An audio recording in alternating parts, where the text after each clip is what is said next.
Assalamualaikum warahmatullahi wabarakatuh. Allahumma sholli ala Sayyidina Muhammad wa ala ali Sayyidina Muhammad. Pemirsa yang dirahmati Allah, marilah kita simak ceramah dari Kiai Haji Abdullah Gimnastiar dengan tema dua hal yang akan membuatmu bahagia. Sebelumnya marilah kita perbanyak sholawat minimal 1000 kali sehari, agar hidup kita penuh barokah dan mendapatkan syafaat kelak. Jangan lupa berikan dukungan kepada channel kami dengan memberikan super thanks seikhlasnya. Marilah kita doakan semoga Agim sekeluarga dan para penonton YouTube ini diberikan kesehatan dan diberikan kebahagiaan dunia dan akhirat. Amin ya robbal alamin. Kita setiap waktu antri nih sedang mau pulang. Makanya harus jelas dulu hidup ini mau apa. Mau bahagia atau mau sengsara? Coba mau kaya atau mau bahagia? Mau dua-duanya lah. Kalau milih salah satu mau yang mana? Bahagia. Kali ini kita bahas salah satu yang membuat hidup ini kurang bahagia ya. Sebetulnya banyak yang membuat kita kurang bahagia. Yaitu tentang keinginan. Orang sekarang banyak diperbudak keinginan. Bukan tidak boleh punya keinginan, tapi jangan menjadi sengsara karena keinginan. Sebetulnya yang aslinya nih ya, yang kita perlukan itu bukan keinginan tapi keperluan. Ada perbedaan antara keinginan dengan kebutuhan. Coba, jam yang membuat orang membeli jam mahal, keinginan atau keperluan? Kan? Kalau keperluan kita apa dari jam ini? Waktu. Jam murah dengan jam mahal sebetulnya sama, ya kan? Nah, yang membuat kita tergerak, suka jadi capek itu sebetulnya bukan memerlukan waktu yang tepat, tapi biasanya keinginan barang yang bagus, mahal, bermerek. Bukan tidak boleh, tetapi ada konsekuensinya. Contoh lainnya, sepatu. Kepentingan sepatu itu kan hanya menutup kaki saja, supaya bisa sesuai dengan fungsinya, kaki aman, nyaman. Tetapi kenapa ada yang mahal sekali sepatu? Keinginan. Contoh lain, makan. Keperluan makanan kita tidak banyak. Kalau makanan itu enak, hanya segini saja. Lidah kita tidak panjang. Selesai dari lidah itu, sudah kurang jelas bentuknya, ya kan? Saya tidak menganjurkan dikeluarkan lagi ya. Makanan yang sangat mahal itu dikunyah sebentar udah beda bentuk. Dan udah ketelan ke sini sudah beda lagi. Tidak ada rasanya. Jadi banyak orang yang menderita karena keinginan. Makanan kita sebetulnya tidak perlu banyak. Tapi yang membuat kita susah itu ingin makan ini, makan itu, rasa ini, rasa itu. Bahkan ada yang tertarik makanan karena warna. Padahal warna itu mata yang lihat. Duh, makanan ini enak. Ada yang tertarik karena hidung. Lezat. Coba dicocolkan ke sini. Nih, sesudah dikumpulkan ini nih ya. Bagi yang sangat diperbudak keinginan duniawi, satu ya, dia akan banyak mengalami stres, kecemasan. Karena jika keinginan tersebut susah dan sulit dicapai, terkuras pikirannya, waktunya. Sangat khawatir keinginannya itu tidak terpenuhi. Makin banyak keinginan, makin banyak kecemasan. Makanya orang-orang yang banyak keinginan tuh sering galau dalam hidupnya. Takut tidak kebagian, takut rusak, takut datangnya jelek. Begitulah, apalagi sekarang lagi musim diskon katanya di apa yang bebas ongkir, diskon itu banyak yang tidak diperlukan jadi pengen. Jadi silakan diperiksa. Karena orang-orang yang banyak keinginan itu akan banyak ketegangannya, kecemasannya. Takut yang diinginkannya tidak dapat, tidak sesuai. Dua, orang yang terus-menerus banyak keinginan akan banyak ketidakpuasan, jadi jarang bersyukur. Jadi ini cuman segini, kurang ini, ada yang lebih baru nih. Sebentar lagi terus saja. Tidak puas, kecewa, dan ini meletihkan. Jadi tidak tahu syukur. Terus saja, ini ada model baru lagi, dan terus saja diperbudak. Makanya orang-orang yang banyak keinginan tuh susah bahagia, karena dia akan terus-menerus merasa kecewa, tidak puas, tidak bersyukur. Yang ketiga, akan kehilangan fokus pada hal-hal yang penting. Karena sangat ingin sesuatu terhadap duniawi, ya dia akan kehilangan fokus untuk ibadah, belajar agama. Alhamdulillah. Yahdikumullah. Jadi orang yang banyak keinginan duniawi, kecenderungannya ke ibadah jadi kurang bagus. Bahkan dalam ibadahnya juga yang kepikir adalah keinginan duniawinya. Bahkan ibadahnya dipercepat, sholatnya dipercepat karena takut menghabiskan waktu untuk mengejar duniawinya. Ke Allah juga menjadi sangat sedikit ingat Allahnya, karena ingat duniawi saja terus. Kalaupun mau minta, ya minta dunia, ke Allahnya juga. Sholat tidak khusyuk, hal-hal yang penting terutama ya belajar agama hampir lewat. Orang-orang yang sangat mengejar cinta dunia itu, ilmu agama menjadi sangat tidak penting. Dia hanya sisa-sisa waktu saja. Kalaupun belajar, main-main ala kadarnya, diseling sambil, misalkan sambil lihat medsos, sambil dia lihat kerjaan juga. Terus saja dunia, ya dunia saja. Termasuk ke orang-orang yang pecinta dunia itu nggak peduli kepada tubuhnya, kesehatan tubuhnya. Dia sangat sibuk mengejar keinginannya, apakah duniawi, merek, makanan, sehingga dia tidak care terhadap kesehatan dirinya. Banyak yang tumbang itu. Atau juga keluarganya, dia sangat ambisius dengan keinginan dunia, sehingga istri, anak terabaikan, orang tua terabaikan. Terus saja mengejar dunia. Popularitas, kedudukan, silaturahim ke orang tua yang wajib jadi lewat. Hubungan di keluarga juga hanya sisa waktu saja. Dengan anak tiba-tiba, loh kok udah SMP, begitulah, berarti dia tidak perhatikan ya. Baru aja kelas 2 SD, berarti 6 tahun dia nggak perhatikan. Lalu yang keempat, siap-siap menjadi raja utang ya. Karena orang-orang yang diperbudak keinginan itu, dia menggampangkan perhitungan demi terpenuhi keinginannya. Jadi banyak hutang, banyak cicilan, pinjol dan sebagainya. Karena dia memang demi memenuhi ambisi dunianya, dia sampai tidak punya perhitungan normal untuk melihat tentang keuangannya. Jadi orang-orang yang diperbudak keinginan, dia akan cenderung bermasalah dengan keuangannya. Dililit hutang, ya begitulah, lebih besar pasak daripada tiang demi gaya. Lalu yang kelima, akan mengorbankan nilai-nilai dan prinsip-prinsip. Seorang yang diperbudak keinginan, dia bisa mencuri, dia bisa berbuat tidak jujur, dia akan korupsi, dia akan kehilangan nilai-nilai kehormatan sebagai integritas, kejujuran, martabat, karena memang demi keinginan itu kadang-kadang menghalalkan segala cara. Lihatlah, tidak sedikit yang pendidikannya tinggi, gelarnya panjang, jabatannya tinggi, kemudian menjadi hina dina, pencuri, perampok, maling, koruptor. Itu kan sama saja, korupsi itu kan pencuri, maling, ya, merampok, merampas, perbuatan tercela. Padahal sekolahnya sangat banyak, pendidikan dalam dan luar negeri, karirnya, tapi ya ujungnya jadi pencuri. Kenapa? Banyak keinginan. Sebetulnya koruptor itu sudah sangat cukup rezekinya, sangat-sangat cukup. Tetapi karena diperbudak oleh keinginan inilah. Apa sih? Baju cuma segini-gininya, jam ya segini, sepatu kakinya cuma sepasang, nggak bisa lebih. Sekarang punya sepatu 10 pasang, dipakai aja 2 pasang, ya, kiri 2, kanan 2, dipakai selotip, pasti jadi masalah. Jam sekarang pakai aja 3 jam di tangan, jadi masalah. Jadi 2 aja kiri kanan jadi masalah. Betul? Apa sekarang? Dasi yang mahal itu ya, pakai 2 gitu. Jadi rumbe-rumbe ya. Kacamata ya cuma segini, sekarang tambah bulat 1 lagi di sini jadi 3. Jadi pusing ya kan. Kacamata ada yang mahal sekali tuh, padahal ya sama saja begini.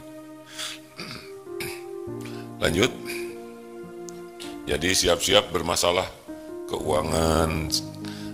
Prinsip nilai-nilainya. Jadi tidak ada wibawa, nanti anak-anaknya tahu nih bapak saya ini pencuri, bapak saya ini ngambil uang tidak halal. Padahal ya segitu-gitunya lah. Lalu yang keenam, jelas orang yang diperbudak keinginan itu akan kehilangan ketenangan karena dia berlebihan dalam keinginan, akan terus mencapai lebih, dan dia akan menjadi orang yang gampang iri dengki dengan orang lain. Tegang loh hadirin kalau punya keinginan tuh, takut nggak kebagian, takut nggak dapat. Kemudian kalau dapat juga belum tentu sesuai dengan keinginan, ya kan? Pengen lebih lagi, capek itu. Lalu iri dengki lihat orang lain yang dapat karena dia nggak dapat, seperti pilkada, pilpres dan sebagainya. Padahal kan ada takdirnya masing-masing ya. Kalau tidak pakai iman, stres sekali. Seperti yang disampaikan tadi, orang yang diperbudak keinginan akan sangat abai waktunya kepada diri sendiri, sehingga dia kurang tidur, kurang istirahat, ya, kurang olahraga, kurang dengan anak, kurang interaksi, ketemunya juga terbatas. Habis saja itu oleh mengejar-ngejar. Nanti badannya makin repot si tubuhnya tuh, karena makin tua kan pasti makin banyak keterbatasan tubuh ini. Ngumpulkan uang, tapi kalau sudah punya uang, nanti uangnya dibayarkan untuk kesehatannya. Berapa banyak yang dia ngirit uang sampai rusak kesehatannya demi uang, tapi sudah punya uang, kesehatan rusak, uangnya habis, dipakai membayar kesehatannya. Maaf ya, ini kita pasti makin tua nih, nggak mungkin terus-terusan kayak dulu. Puncaknya kita kan umur 30, selesai 30 tuh decline kita, turun hormon, enzim, massa otot terus berkurang. Tubuh kita makin lama ya makin melemah, makin bermasalah. Dulu tidak ada kolesterol, sekarang ada asam urat, diabetes. Terus, nah banyak orang yang sangat mengejar keinginan, lupa akan penurunan tubuh ini. Tua, nggak bisa apa-apa, makin lama nggak bisa menikmati apa-apa. Dan orang-orang yang pecinta dunia itu kecenderungannya dia jauh dari Allah Subhanahu wa Ta'ala. Dia akan kumpul dengan pecinta dunia lagi dan ngomongnya ngomong itu saja. Terus saling membanding-banding, nanti akan terus berlomba-lomba dengan duniawi. Tidak ada bahagia, tidak bisa bahagia. Makanya apa sih yang harus kita lakukan kalau punya keinginan? Ya tanya dulu, keinginan saya ini menguatkan iman saya atau tidak? Keinginan saya ini jadi amal soleh atau tidak? Gitu aja, itu kuncinya cuma dua, iman, amal soleh. Kalau mau bahagia ya. Tapi nafsu memang selalu membuat kita diperbudak keinginan. Tapi orang yang berakal jernih belajar. Saya dapat ini tentang orang-orang yang kaya raya, kemudian salah satu diantaranya Steve Jobs. Benar? Steve Jobs sih. Gak ada yang tahu ya. Itu yang punya perusahaan apa? CEO perusahaan Icong itu. Meninggal usia 58 tahun. Kekayaannya berapa miliar dolar gitu. Tidak bisa menolong. Mau diapain uang? Kan? Uang simpan di bank, lihat tidak, megang tidak, make juga tidak. Karena rezeki kan cuma 3. Yang dimakan jadi kotoran, yang dipakai jadi usang, dan yang dinafkahkan di jalan Allah. Harus kita benar-benar berpikir, ini keinginan saya ini bisa nambah iman atau ngurangin iman. Keinginan saya ini jadi amal soleh, lalu jadi amal salah. Kalau tidak berhasil meningkatkan iman, pasti ini keinginan membuat kita tidak bahagia. Kalau ini tidak jadi amal soleh, malah jadi ria, sombong, ujub, pasti tidak bikin bahagia. Kita beli barang, nah barang ini ternyata membuat kita ujub, membuat kita tersita waktunya memikirkan barang ini, membuat kita hidup diperbudak oleh barang ini. Gara-gara barang ini kita tidak bayar zakat, gara-gara barang ini kita jadi pelit karena demi barang ini. Barang ini membuat kita hidupnya ujub, ria, dan terikat hati kita. Karena makin bagus, makin mahal, kita makin terikat. Terus mau apa? Terus dibawa mati tidak barang ini. Harus kecerdasan kita sampai ke sana, ya. Jangan sampai kita punya barang di dunia menyesahkan, menguras pikiran, merusak ibadah kita, mengotori hati kita. Terus jadi apa? Apa arti hidup kita ini, ya? Yang disenangkan cuma nafsu, nafsunya juga terbatas. Nafsu tidak terbatas, ya, membuat kita menjadi orang yang kehilangan syukur. Kita tidak menilai orang lain, ya, jangan menilai orang lain, karena boleh jadi orang punya yang bagus biasa aja, seperti Nabi Sulaiman punya istana, jadi raja, ya biasa saja, karena beliau tahu ilmunya. Jadi ilmu ini bukan menilai orang lain, hati-hati, ya. Yang wah si itu, si ini, jangan, itu bukan coupling kita. Oh tapi itu mobilnya mahal, siapa tahu, ya, sedekahnya. Misalnya mobilnya 1 miliar, tapi sedekahnya 100 miliar, sedekahnya 25 miliar. Kita kan tidak tahu, ya, mahal itu menurut kita. Jadi ini untuk diri sendiri saja. Untuk diri sendiri saja. Ayo kita biasakan hidup pakai akal sehat yang jernih. Makanya harus jelas dulu mau apa hidup ini. Kalau mau bahagia, kuncinya cuma 2. Apa? Iman dan amal soleh. Cuman itu. Apakah keinginan saya menguatkan iman atau merusak iman? Apakah keinginan saya membuat kita nambah amal soleh atau membuat amal salah? Kalau tidak berhasil menaikkan iman dan tidak berhasil jadi amal soleh, kita akan menderita oleh keinginan ini. Begitu. Silakan saja dipikirkan. Maka kalau punya keinginan, nah sesudah itu istiqoroh. Karena yang kita inginkan itu belum tentu baik menurut Allah Subhanahu wa taala. Wa asa an takrahu syai'a wa huwa khairul lakum. Boleh jadi engkau tidak suka pada baik menurut Allah bagimu, boleh jadi engkau suka pada jelek menurut Allah. Wallahu ya'lamu wa antum la ta'lamun. Walaupun kelihatannya aduh ini bekal senang nih, bekal bahagia nih. Istiqoroh. Wah saya mau pergi ke sana, kelihatannya indah di sana. Belum tentu. Sampai di sana dikasih penyakit, ketemu copet dan sebagainya. Berapa banyak yang merasa akan bahagia di suatu tempat padahal jadi menderita.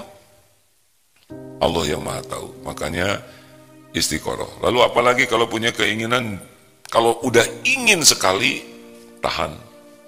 Karena kalau sudah sangat ingin, akal sehat kita tuh sedang turun.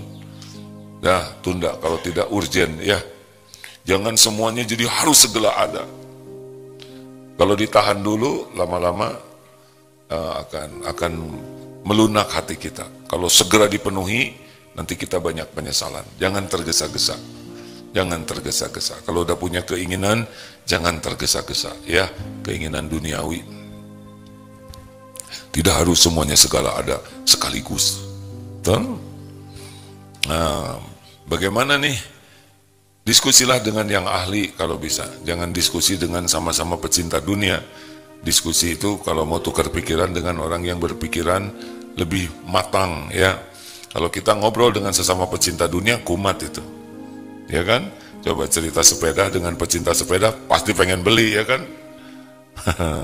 Ngomongnya sepeda lagi, ya. Kemarin sepeda ada yang minat dibeli, dah laku. Tenang, berkurang sepeda. Tiba-tiba ada informasi, ada sepeda, mulai browsing lagi, yang mulai nanya, pada sepeda yang ada aja belum tentu kepake. Nafsu. Sebetulnya makin sedikit barang itu makin enak dalam hidup. Karena tiap barang itu pasti mencuri waktu untuk kepikir. Macam-macam setiap barang itu, ya kan? Oh barang di mana nih? Habis tuh waktu. Tadi cuma loh kenapa jadi begini? Siapa yang pakai? Mulai. Berapa menit tuh? Coba kalau barang itu nggak ada, nggak kepikiran, ya kan? Halo? Makin banyak barang, simpan di mana? Coba cari. Tadi ada di sini. Hah? Kenapa jadi kotor begini? Loh, ini jadi begini. Terus rewel ini. Padahal dipakai juga tidak. Dulu saya beli sepatu, ditaruh di mana ya? Oh, ingatnya aja udah lupa ya. Waktu inginnya luar biasa nyarinya. Coba ini, saya juga jadi ingat nih barang-barang saya nih. Astagfirullahaladzim, mudah-mudahan habis selama ini dikuras lagi. Ya, kita tuh agak suka ngumpul-ngumpul barang. Dipakai enggak, dilihat enggak, tapi suka dikumpulin. Bahkan ada yang suka ngumpulin barang bekas. Dan yang lebih parah, ngumpulin barang orang lain. Ya kan? Oh iya, ada yang pinjam buku, nggak mau dikembalikan. Dibaca juga tidak, tapi dikembalikan sayang. Dulu zaman ada VCD, DVD ya, punya teman pinjam, bahkan dari rental tuh, dia pinjam tidak dikembalikan. Padahal dia udah nonton, nggak akan dinonton lagi. Dasar jiwa cecermet begitulah ya. Jiwa pengumpul. Ya, coba periksa nanti kolong tempat tidur. Berapa banyak barang-barang yang tidak diperlukan. Botol bekas, koran bekas, semua disimpan di sana. Mudah-mudahan ini kita mau berpikir lebih jernih. Kalau mau bahagia udah kuranginlah barang-barang. Ya, sedekahkan aja lah sebagian. Katanya hidup minimalis itu lebih simpel. Ada yang mau melengkapi, menambahkan, silakan. Makanya harus jelas dulu mau apa hidup ini, gitu aja lah ya. Kalau mau menderita ya sudah, nggak usah pakai ceramah ini. Tapi kalau mau bahagia, ya kita harus lebih disiplin. Bahagia itu kuncinya cuma dua, apa? Iman dan amal soleh. Bukan karena barang, karena benda, sama sekali tidak membuat bahagia. Kecuali kalau dijalaninya dengan penuh keimanan, ini cuma titipan Allah, ini milik Allah, ini ujian dari Allah, ini akan dipertanggungjawabkan di hadapan Allah. Itu bahasa iman begitu. Silakan. Sebentar Pak, kita pakai mikrofonnya ya. Jadi bahagia itu bukan dari memiliki sebetulnya, dari berbagi. Silakan Pak. Assalamualaikum warahmatullahi wabarakatuh. Seperti yang bilang tadi. Tapi tidak terdengar, bisa dibantu deh. Bagaimana, Pak Hamim? Seperti yang bilang tadi, kita tidak jangan terlalu jangan diperbudak keinginan. Jangan diperbudak keinginan dan jangan usil kepada kehidupan seseorang. Contohnya dia kaya, punya rumah cantik, mobil bagus, canggih. Kita kan nggak tahu dia sedekah kemana gitu. Jadi kalau kita sebenarnya ada hadis Rasul yang mengatakan itu Rasul itu pada saat udah meninggal itu. Jelas suaranya tidak ini?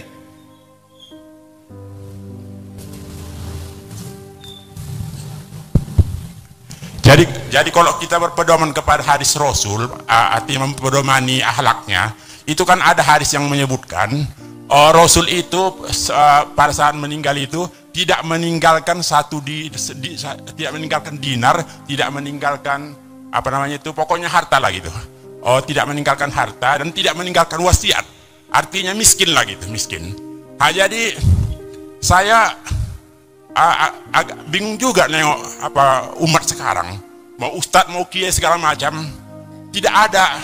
Begini saya lihat Pak, apa namanya meneladani Rasul itu. Halo. Meneladani Rasul itu. Bapak. Jadi mana yang mau dipedomani? Nah begini, lebih baik tidak menilai orang lain, karena siapa tahu punya pegangan. Jadi lebih baik kita nilai diri sendiri aja. Jangan-jangan orang yang kita nilai lebih soleh dari kita, ya kan?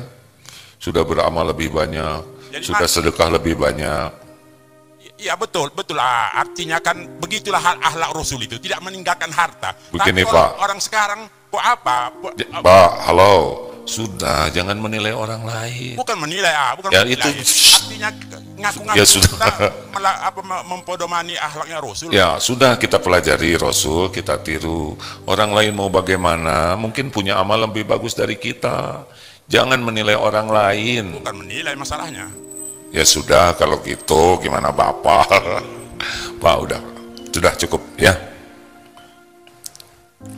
Begini Pak, kalau Bapak mau serius bahagia, pelajari, amalkan. Kalau kita menilai orang, kita bahaya, karena siapa tahu tahajudnya lebih bagus dari kita, zikirnya lebih banyak, sedekahnya lebih banyak, toh meninggalkan warisan banyak, tetapi karena Allah menitipkan, ya sudah, tidak harus semuanya jadi miskin, betul tidak? Kalau Allah ngasih banyak gimana kan? Nah begitulah, jadi yang paling penting dalam hidup ini adalah kita belajar, kita amalkan, sangat berhati-hati menilai orang lain. Kata Imam Hasan Al-Basri, orang yang rendah hati itu tidaklah keluar dari rumah kecuali melihat orang lain lebih mulia daripada dirinya. Jadi kalau ketemu orang kita berbaik sangka, orang ini mungkin lebih khusyuk sholatnya, ibadahnya lebih banyak, tahajudnya lebih ikhlas, mungkin lebih berbakti ke orang tuanya, mungkin ini lebih banyak sedekahnya dibanding kita. Pokoknya tiap ketemu orang, pikirkan orang Islam itu lebih baik dari kita, itu bersih hati kita. Kalau hati kita sudah berbaik sangka, hati ini nyaman. Kalau ini nyaman, maka ucapan kita jadi nyaman. Tindakan kita juga jadi nyaman. Lalu nanti yang mendengarnya ikut nyaman. Tapi kalau hati kita sudah menilai orang lain jelek, kecenderungannya hati kita tidak nyaman. Kalau ini tidak nyaman, nanti ucapan kita jadi tidak nyaman juga. Baik untuk kita maupun untuk orang lain. Makanya dinasehatkan untuk berbaik sangka kepada orang lain. Kita tidak tahu kedudukan orang di sisi Allah. Benar? Dan misalkan ada orang yang takdirnya kaya raya, seperti Imam Abu Hanifah sangat kaya, itu sangat mengenal Rasulullah. Dan tidak salah menjadi orang kaya, kalau Allah takdirkan kaya, ya kaya. Tapi menjemputnya dengan penuh keimanan dan cara yang benar, sudah dapatnya juga banyak sekali bersedekah. Beliau sudah banyak bersedekah, kemudian wafat, masih banyak peninggalannya, seperti Utsman bin Affan. Tidak salah sama sekali, ya. Tidak harus menjadi tidak punya apa-apa. Padahal Utsman bin Affan itu adalah sahabat Rasulullah SAW. Jadi benar-benar bijak. Jadi tiap orang punya kapling takdir masing-masing. Yang penting iman dan amal soleh, gitu, ya. Gitu ya Pak. Ya, harus. Pokoknya sederhana Pak. Kalau kita benar, ya, kita akan nyaman. Kalau ada yang tidak benar, pasti Allah buat tidak nyaman. Lanjut. Ada lagi? Hai Pip. Halo. Cek bismillah. Assalamualaikum. Izin dari Medsos, ada yang bertanya, bagaimana dengan keinginan untuk keliling dunia untuk melihat luasnya bumi Allah Subhanahu wa taala?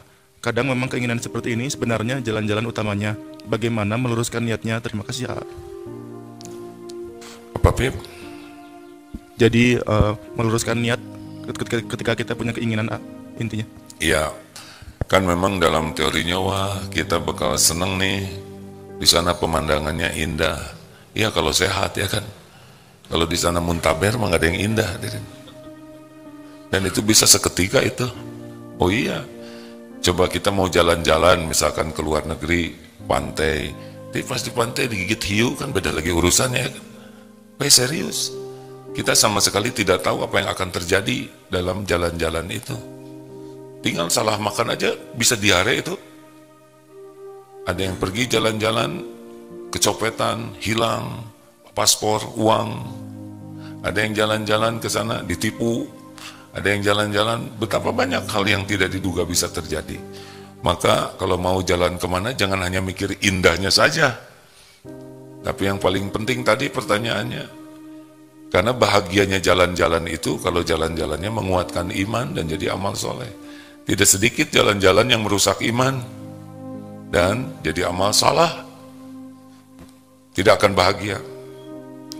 Apa saudara pikir orang yang honeymoon tuh bulan madu itu pasti bahagia? Belum tentu juga. Iklan-iklan sepertinya indah ya. Maka kalau mau keluar negeri silakan, ndak bumi milik Allah semuanya. Tapi usahakan yang pertama jangan pernah lupa ingin ke tanah suci dulu.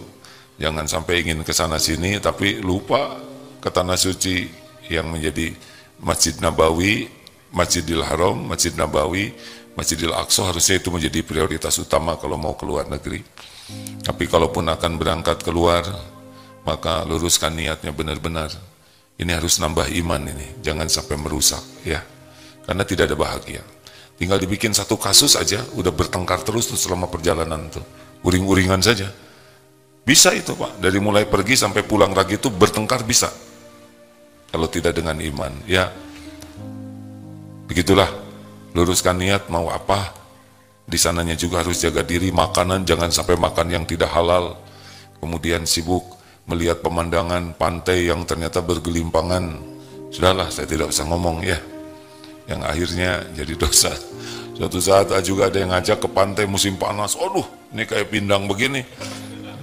Gak bisa ini, jaga pandang nafsu sih pengen melihat, tapi kan tidak boleh ya nggak? Pas sudah pindah aja, pas balik kanan ternyata tempat mandinya di wah tempat berantakan. Apa coba untungnya? Tahajud bisa hilang, sholat tepat waktu bisa hilang, kalau tidak hati-hati ya. Walaupun banyak pelajaran yang bisa diambil kalau niatnya benar.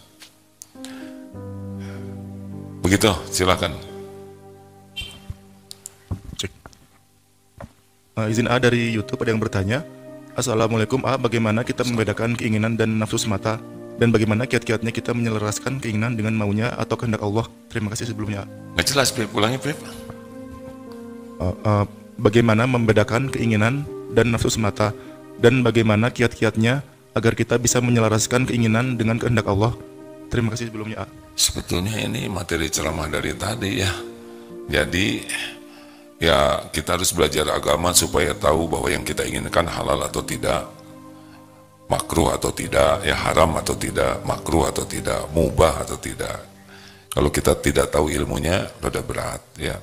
Kemudian kalau nafsu itu memang kalau udah suka, nafsu itu kecenderungannya mau saja. Nah si nafsu ini suka berbalik dengan yang Allah sukai. Contoh, nafsu sukanya kita tidur atau tahajud? Jawab. Tidur. Allah sukanya kita tidur atau tahajud? Nafsu sukanya kita saum atau enak makan? Allah sukanya kita ada waktu saumnya tidak?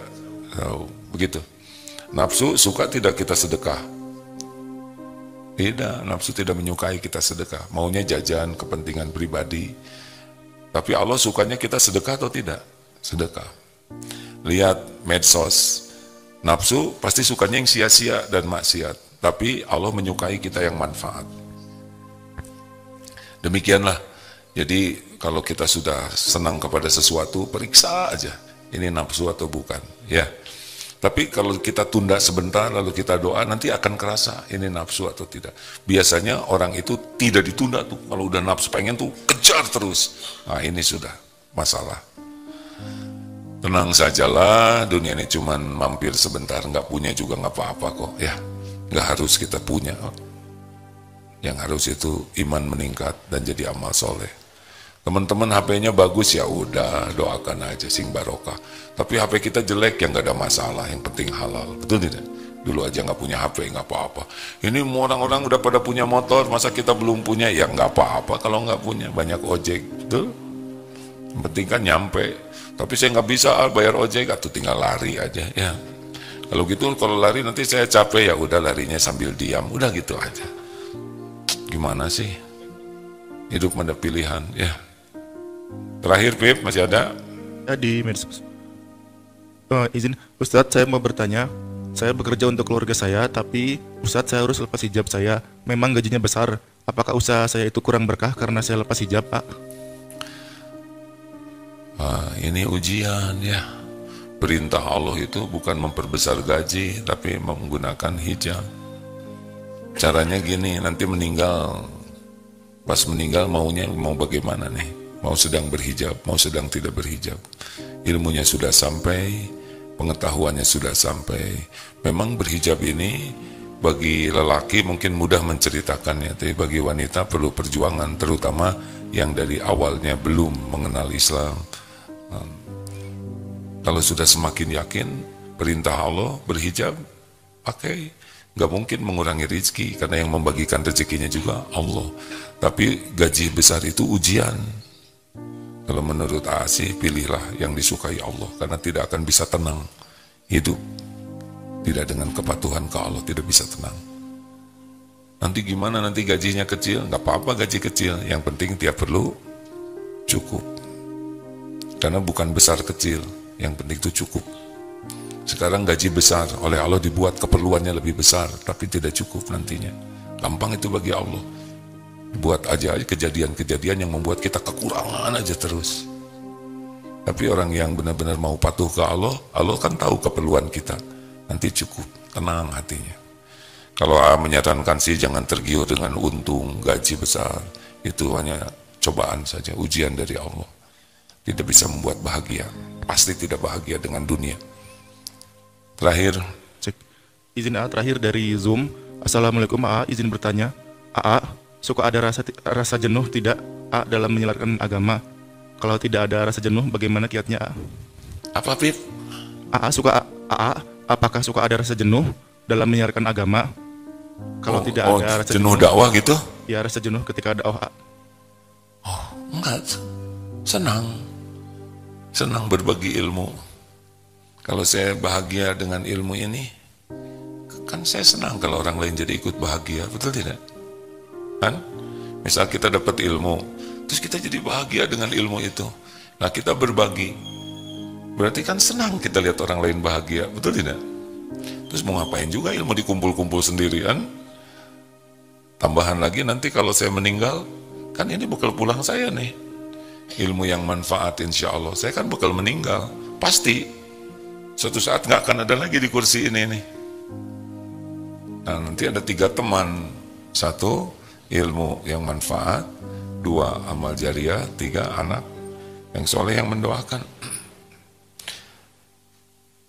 Memang dalam dakwah juga harus diatur, jangan sampai terus dakwah sehingga kehilangan waktu untuk diri, untuk keluarga, untuk anak, untuk belajar, untuk silaturahim. Gak boleh, itu juga nanti jadi tidak adil ya.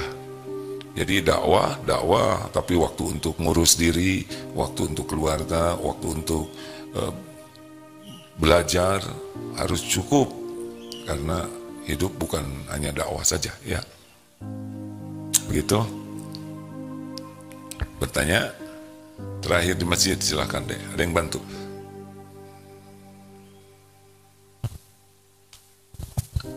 Bismillahirrahmanirrahim. AA izin bertanya. Kan tadi katanya ketika kita keinginan itu, ketika kita ketika diperbudak keinginan. Ketika diperbudak keinginan, itu akan muncul rasa kecemasan yang berlebih. Bagaimana ketika kita sudah meminimalisir untuk meyakinkan kepada Allah bahwa keinginan kita tuh sudah disederhanakan, tapi masih timbul rasa kecemasan itu yang berlebih. Ya, pada prinsipnya kecemasan itu karena Allah menginginkan kita lebih bergantung ke Allah. Cemas itu biasanya karena kita tidak bergantung kepada Allah dan bergantung kepada selain Allah, itu cemas. Coba aja diperiksa. Kalau kita yakin ada Allah yang maha baik, ada Allah yang maha melindungi, maha menjaga, maha mencukupi, dan selama ini juga dijaga oleh Allah, dicukupi, kita maunya jadi dekat ke Allah, itu tidak akan cemas. Tapi kalau sibuk dengan ini, itu, tapi tidak nyambung ke Allah, pasti nanti dibikin cemas. Berharap dari makhluk, bersandar kepada makhluk, bersandar kepada tabungan, gaji, keinginan orang, itu pasti akan tidak tenang. Jadi intinya kecemasan itu imannya harus ditingkatkan, keyakinannya. Karena dia akan bersandar kepada selain Allah, itu yang membuat tidak tenang. Ya, baik, terima kasih.